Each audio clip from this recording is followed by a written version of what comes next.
Hi friends, ಇವತ್ತು red chilli chicken ಮಾಡೋಣ.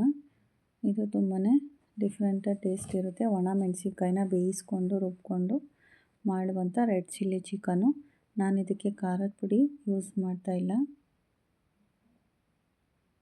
Red ಚಿಲ್ಲೀಸ್ನ use ಮಾಡಿಕೊಂಡು ಈ ಚಿಕನ್ನ ಮಾಡ್ತಾಯಿದ್ದೀನಿ. ಮೊದಲಿಗೆ ಪಲಾವ್ ಎಲೆ, ಸ್ವಲ್ಪ ಸೋಂಪು ಕಾಳು, 1-4 ಕಾಳು ಮೆಣಸು, ಲವಂಗ, ಏಲಕ್ಕಿ, ಇದು ಒಗ್ಗರಣೆಗೆ ತೊಗೊಂಡಿದ್ದೀನಿ. ಒಣಮೆಣಸಿನ್ಕಾಯಿ ಕೂಡ ಇದೇ ಒಣಮೆಣಸಿನ್ಕಾಯನ್ನ ಒಂದು 8-10 ಬೇಯಿಸ್ಕೊಂಡು ಪೇಸ್ಟ್ ಮಾಡಿ ಇಟ್ಕೊಂಡಿದ್ದೀನಿ. 1-2 ಈರುಳ್ಳಿ, ಶುಂಠಿ ಬೆಳ್ಳುಳ್ಳಿ ಪೇಸ್ಟು, ಒಣಮೆಣಸಿನ್ಕಾಯಿನ ಬೇಯಿಸ್ಕೊಂಡು ರುಬ್ಬಿಟ್ಕೊಂಡಿರುವಂಥ ಪೇಸ್ಟ್ ಇದು. ಇದನ್ನು ಮುಂಚೆನೇ ರೆಡಿ ಮಾಡಿ ಇಟ್ಕೊಂಡ್ರೆ ಚಿಕನ್ ಮಾಡಲಿಕ್ಕೆ ಈಸಿ ಆಗುತ್ತೆ. ಬೇಯಿಸ್ಕೊಬೇಕು ಸ್ವಲ್ಪ ಹೊತ್ತು.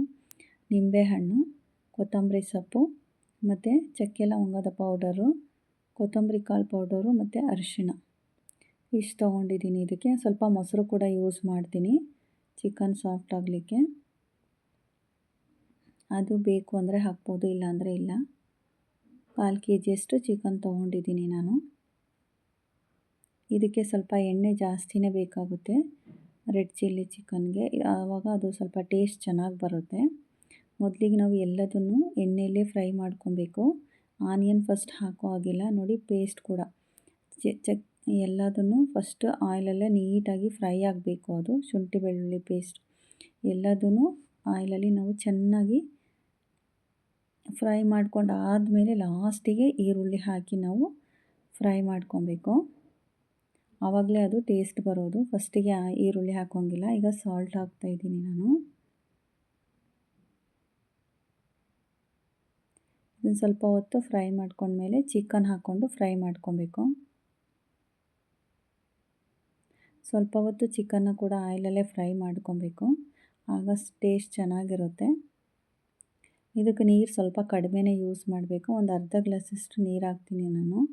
ಸ್ವಲ್ಪ ಮೊಸರು ಕೂಡ ಯೂಸ್ ಮಾಡ್ತೀನಿ, ಸ್ವಲ್ಪ ಸಾಫ್ಟ್ ಆಗಲಿಕ್ಕೆ ಚಿಕನ್ನು. ಆಯಿಲಲ್ಲಿ ಸ್ವಲ್ಪ ಹೊತ್ತು ಚಿಕನ್ನ ಬೇಯಿಸ್ತಾನೆ ಇರಬೇಕು. ಸ್ವಲ್ಪ ಮೊಸರು ಹಾಕ್ತೆ ನಾನು.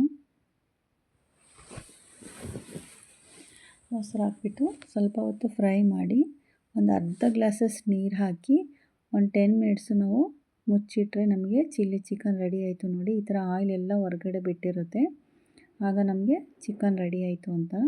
ನೋಡಿ, ತುಂಬ ಚೆನ್ನಾಗಿ ಬಂದಿದೆ. ತುಂಬ ಡಿಫ್ರೆಂಟ್ ಟೇಸ್ಟ್ ಆಗಿರುತ್ತೆ. ಒಂದು ಸಲ ಟ್ರೈ ಮಾಡಿ. Thank you.